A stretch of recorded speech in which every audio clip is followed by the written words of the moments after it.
What a weekend we had in major leagues across Europe. I'm talking about the German Bundesliga, especially. It was not a good weekend for the White Paper Boys because, of course, you know those people are called the White Paper Boys. Bayern Munich lost at home to Augsburg, their first defeat in the Bundesliga this season. And of course, in Italian Serie A, also had a big game over the weekend. Juventus defeated Napoli at home in the Italian Serie A. In English Premier League, well, a lot to talk about in the Premier League. Manchester United went to the Emirates Stadium, beat Arsenal, and of course, Liverpool, they lost to AFC Bournemouth. And if you check the EPL log right now, I mean, it's becoming intense among those teams fighting for the Champions League places. And of course, Arsenal, who are top of the Premier League table, they need to watch their back because right now, they are just 4 points ahead of both Manchester City and Aston Villa. Welcome to another edition of Sports Hangout, where we talk about everything sports. Well, on this day, we'll be talking about what happened over the weekend, a roundup of what happened in major leagues across Europe. And we are starting with the German Bundesliga, JJ. Just like I said at that time, it was not a good weekend for the White Paper Boys. Bayern Munich lost at home to Augsburg. Nobody saw that coming. We all know that Bayern will still win the league at the end of the season, but what a result we got over the weekend. Well, sometimes that's what makes football interesting. Yeah. We need a shocker moment, and that was what Bayern Munich got on Saturday. They were playing at home. They lost? In fact, they had scored their goal in the 21st or 23rd minute, and Augsburg didn't score until late in the second half. Maybe by that time, they had registered players, or they thought they were home and dry. You were not over home and dry at 1-0. It was a real shocker because they've been tremendous this season, home and away, especially in the Bundesliga. Yeah. They've been like bulldozer. Yeah. They've been, we go Michael to your house, we Olise, pull down Harry your stadium, Kane, Zagnabry, those guys, have been really, Yama Musiala, I they've was, been fantastic it this was season. a shocker. Not one person would have predicted that. Not would lose even that too. Augsburg wouldn't have seen that coming themselves. Yeah, of course. But to have done that at Bayern Munich, at their That's big. home ground, I think this weekend is a weekend of giants falling at home. All right, but And I know you know the meaning of what I just said. of course, You- I mean, people call the Bundesliga the Farmers League. Like, it's a league that you always know who will win the league before the start of the season. Bayern Munich. As a matter of fact, if you are a Bayern Munich manager and you fail to win the league, it's a sackable offense. For me, it's a jailable offense because in that league, it's Bayern Munich and the rest. So, I mean, is it as competitive as other leagues like the Italian Serie A, the Premier League, the Spanish La Liga? No. No, it's just Certainly Bayern not. Munich. I mean, Bayer Leverkusen won the league some years ago under Xabi Yes, Alonso. yes. That's I what think that's that just one happens of- like once in 10, 12 years. Yeah, Dortmund also comes once in a while. It's rare, and I think it's in the quality of players. Bayern Munich, they have the financial power to attract players, and you know Bayern Munich, they are in the regard of Real Madrid, Barcelona, Definitely. Manchester United. So it's for a player would not consider the team twice before they before accept going, their offer, definitely. and they have, of course, the money to pay either for the transfer fee or also for the player's salary. I think that's the major discrepancy between teams in that league. So many teams do not have the financial power to compete with Bayern Munich. Bayern Munich, yeah. And that's why it's almost made Bayern Munich, for a stretch of like 10 seasons in this. How can you celebrate 10 seasons of winning the league? It's like other teams are just... They're just so joking. it tells you so much about Bayern, about the Bundesliga. And I think it's not just about Bundesliga. It's almost about every other league The as French well, Ligue 1 as well. except The Premier League. Only this season we're Italian having Serie A a as well. a kind of a shocker in the French league where you have Lyon be topping the table, and last season was it Inter or Napoli, and I think 2 seasons ago Napoli or the rest. So Yeah. Napoli has been fighting their Italian way Serie A. into. So Juventus at the time, they had like 9 seasons. Yes. And now it's been Inter, AC, Milan. Napoli. So I think the balance is coming back in there. Then you have Spanish La Liga. It's still Barcelona, and Once Real in a while, Madrid. Atletico Madrid. Once in a while, Atletico Madrid. Well, Girona wanted to pull, But they couldn't do but, that. along the way, they failed needed because it was just too much for them to do. And so if people say it's a farmers league, yes, it's a farmers league in their competition. But you know, Bayern Munich, when they come to Europe, are they farmers? No, I tell you, they're not farmers. They are one of the best sides in Europe. Let's go to the Italian Serie A. There was a big game over the weekend. I won't want to mention the name of that person. I mean, he staked that Napoli was going to defeat Juventus. He's actually a fan of world champions. World champions. Don't let us mention his name. He staked that Napoli was going to beat Juventus. But what a performance by the old ladies.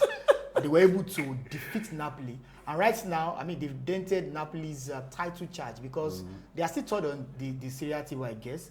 But that defeat has made them lose ground on Inter Milan, who are top right now. Yeah, they're not actually third. They're not fourth. They are fourth because of that defeat. Because of that defeat. Leapfrogged them yesterday, rather. And Juventus are now fifth. So 3-0.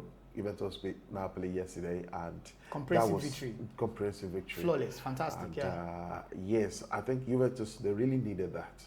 They really needed that, and they've not been performing really this season. They've had mixed results, and it's been like that for some years now. Yes, they've been struggling as well. They're struggling to get even. So it's been change in managerial thing, and so all those things have, and then I think they have a crop of young talents now that they're trying to get together. So that was not a result many people were expected to. Even though Juventus are still. I thought they were going to put up a fight. Talking about Napoli. Napoli 3-0, not to even score a goal. That tells you so much about. I think occasionally results like that they come. And for Napoli, it doesn't mean their title charge is over.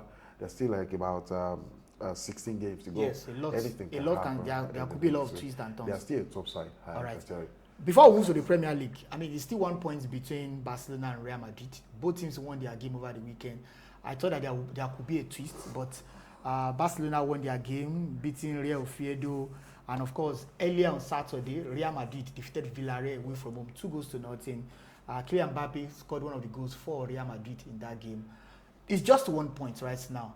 I think this La Liga title charge will probably go to the El Clasico, where we determine who will win the league. So Barcelona, Real Madrid is just 1 point behind the two teams. Yes. I mean, separating the two teams, Barcelona, Real Madrid. Yes. Well, we've said it before that the El Clasico is going to be really. It may be the title decider. It depends on how later it could be. But 1 point is no point. 1 point is no point. So any game could decide. You can draw now. But and if it does drag like this till Clasico, it means we are going to have a real game. Clasico. Actually, Mbappe, he's been scoring goals for Real Madrid. Fantastic. He has 11 goals already in the Champions League. He's the top scorer in the Spanish La Liga as well. I think he wants to win the Ballon d'Or this year. Now, the thing I have with Real Madrid is their style of play. I don't know. They have a new manager now. It's just unbelievable. I was talking with someone, we were watching the game on Saturday together, and I said, what could you make of this performance? What could you make of But they just want to win. They just score goals. They just want to. I think what is important for Real Madrid, they are looking at the performance right now. is, I don't know what's performance. They say they're a counter-attacking team. I don't. They're just like one-man individual brilliance team. Okay. And that won't help them against, and that's why Barcelona, they can't survive the threat against Barcelona, I'll tell you. All right. Let's move to the biggest league in the world. I call it the biggest league. I don't think anybody will argue with that. That's the English Premier League. Over the weekend, we had some interesting results. But before we talk about the biggest game, Arsenal losing at home to Manchester United. On Saturday, Liverpool lost to Bournemouth. And I don't even know what to make of that performance, especially their manager, Arne Slot. He's under pressure right now. But the Liverpool board, they are not seeing anything. Beginning as Arne Slot, they are losing too many games. They are dropping points. I mean, they won the Premier League title last season. What is the problem with Liverpool Football Club? Against Bournemouth, they came back and then they lost the game with arguably the last kick of the game to AFC Bournemouth. What is happening at Liverpool? I think if you look at Liverpool, start with the head coach or the manager, Slot. If you look at his physiology, but he won the title last season. The head, the face, nothing grows on it. So it sums up Liverpool's season this season. It's like nothing grows. One step forward, like 6 back. Wow. In fact, the last 5-6 games now, They've only won once in the last 6 games. That's abject. They've That's drawn poor. 4 times, and they've lost. Their last 5 games, they are winless in the Premier Wow, League. wow. 4 draws and 1 loss. And the manner with which they lost the game at, Bournemouth. the manager came out and Vitality said Stadium. the wind helped Bournemouth. I'm so sick of hearing managers complain about wind. You've been used to playing against. Does it mean that wind? There's no wind at Anfield. You've been at Bournemouth. You've been at a stadium where you've played against the wind for so long. Can't you adapt? It's your job So to it's no find the way. excuse. It's It's no nice. excuse. And the wind helped Bournemouth, and they were it's just so ridiculous. And Bournemouth, right from the onset, you see the first half, Liverpool performance first half, it was so dry, it was so drab. They were having the possession, but they were making nothing of it. And Bournemouth, just one moment. And Virgil van Dijk, I think Van Dijk has been now very is the poor. time for Van Dijk to start considering his future in football. There's a time when you know that football has left you at the top Yeah. level. Maybe it's time for him to go to Saudi or go back I mean, he to used to Holland. be the most expensive defender. Well, he used When to he joined be, from Southampton in but, 2017 or thereabouts. now he's not even the best. Age is not also on his side. I mean, he's 34. That's why I said at the top level, you need to know that right now, I think I should leave this team if I truly love the team. Should they consider sacking Ancelotti? I mean, would that be the solution to their problem right now? I'm talking about Liverpool. Yes, I understand that he won the league last season, but is that a license to continue to get bad results? Talking about Ancelotti, Liverpool manager. Well, I think he's been lucky up to this moment. Yeah. Really, he's been lucky. Maybe because the Champions League. We're also getting reports, runs although have been. not confirmed, that Xabi Alonso could come to Anfield at the end of the season. If they do miss out on the Champions League this season, I'm pretty sure that he will not be at the helms of FA next season. It's as simple as that. And if they do not even, because I don't see them winning the Champions League in the first place. So, and if they miss out Even on, to finish in the top 4, top 5 this season it's would a be hassle for difficult, them already. definitely. Because 5 games without a win, 4 draws, and they say when they will say it, that's why I said statistics is one of the most ridiculous things in modern football. If they will describe them, they will say they are okay. They are unbeaten in 4 games, unbeaten 4 draws. 4 draws. Unbeaten. That's 4 points. That's 4 points. If I win 2 and lose 2, that's 6 points, Yes, right? yeah. That's even more than before unbeaten nonsense.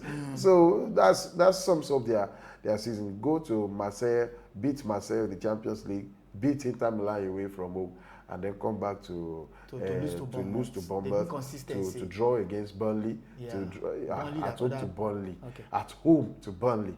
That's so ridiculous. Let's talk about the so-called world champions. Over the weekend, they defeated Crystal Palace. Crystal Palace has been in crisis. So World champion. I don't really rate that result. You know why? The Palace have been struggling. They have issues with their manager, Oliver Glasner. Glasner has accused the board as well. They are losing most of their good players. Mateta has even threatened to leave Crystal Palace. They sold McGahey to Manchester City. They lost Eberechi Eze to Arsenal in the summer. So they are battling with a lot of issues. But I mean, not taking anything away from Chelsea, it was a fantastic performance. I want us to talk about Liam Rossinier, that new manager. People are not talking about him, maybe because he's not a big name. But in 4 matches for Chelsea, he has won 3 games, I guess. He has won 3 games. He has been doing well for Chelsea. People are not talking about him. I think maybe he's the man that will rejuvenate Chelsea. Talking about Liam Rossinier, though he's not a big name. I think there's something we call overshadow. Yeah. And then For Rossinier, it's been good. Rossinier came to Chelsea at the same time Man United got Michael Carrick. Yeah. And so the focus had been on Michael Carrick more, and I think that's covered a bit the shine of Liam Rossinier. And by the way, Chelsea, Man United, they're not on the same level.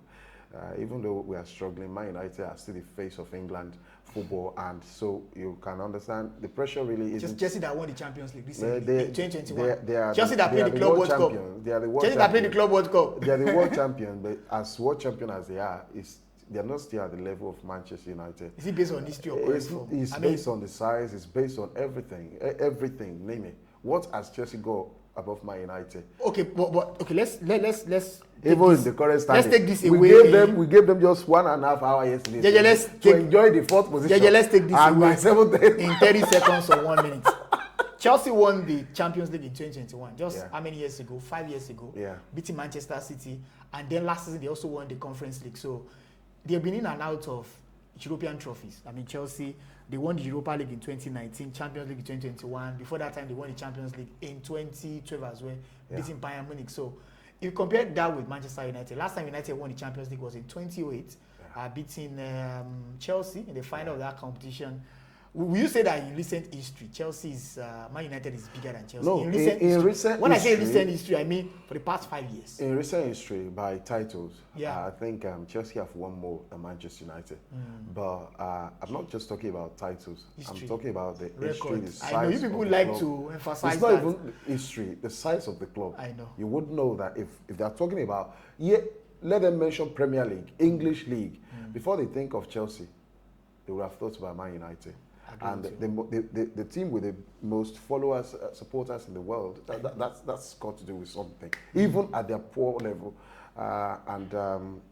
So the performance against Crystal Palace are a team in disarray, Riley. So, and yes, but we must not discount or take away the performance from Chelsea.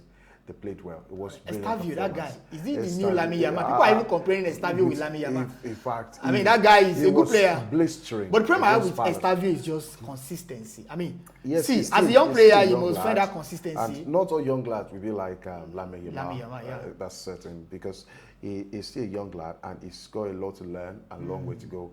But if he finds consistency, it's going to be a huge threat to the Premier League defenders. Lastly, let's talk about Arsenal, Manchester United. I mean, in just 1 minute, JJ, the performance of Manchester United away to Arsenal, and should Arsenal fans be afraid right now? Can they still win the Premier League title? Yeah, now it's not the time to be worried, because the closest rivals to them are not any better themselves, and all of them are still going to drop points in the end. So I mean, just to buttress your point, the Premier League is a marathon and not a sprint. So there are still about 15 games. 15 games, that's a lot to go. So that's a lot. And in between those 15, there's still some big games. Definitely. It's still a long way to go. I see Arsenal winning the league this season. Honestly, I see them. But there was a controversial moment in that game, JJ. Harry Maguire handled the ball with his hand. I mean, yes, I agree with you. People will say it was not intentional. And then Patrick Dogu's goal. And because there was a check from VAR, and of course that goal stood, but people are saying that that goal should have been chalked off because the ball hit Patrick Dogu's hand before he actually scored for Manchester United, and that Harry Maguire situation. So I want to ask you, those two incidents, Harry Maguire, people say that should have been given as a penalty for Arsenal, and then Patrick Dogu's goal. Do you think that those were the key moments in that game? Well, people will always find something to say. But you know, United got lucky. When losers lose, they find mistakes. They find something to complain about. That's for losers. If Arsenal had won yesterday by that same line, they wouldn't have said all that. The referee, the VAR said for Patrick Dogu and for Harry Maguire, they said their arms were in a natural position. And the law has been stated clearly. If a player is adjudged, if a player's arm is adjudged to be in a natural position, it's nothing related to being a handball. And that was the communication from VAR on those two occasions yesterday. Harry Maguire was falling down with his arm in a natural position. It wasn't like he stretched the arm to stop the ball. No, there was nothing he could have done by that. So that was not a penalty by any measure. And for Patrick Dogu, he tried as much as possible to maintain the balance of his arm. He wasn't trying to influence the ball by his arm. So Arsenal fans, I think they need to let it go, and look ahead for the next game. And yeah. All right. I mean, let's get your comments. Arsenal fans, Manchester United fans, Chelsea fans, Liverpool fans. Let's get a comment on our comment section this day. Tell us what you think about the games over the weekend, especially the biggest game at the Emirates Stadium. Arsenal losing at home to Manchester United. Of course, we'll be happy to read from you. Until next time, we'll see you again. I remain Toby. And I'm JJ. Don't forget to subscribe and hit the notification bell. Thank you.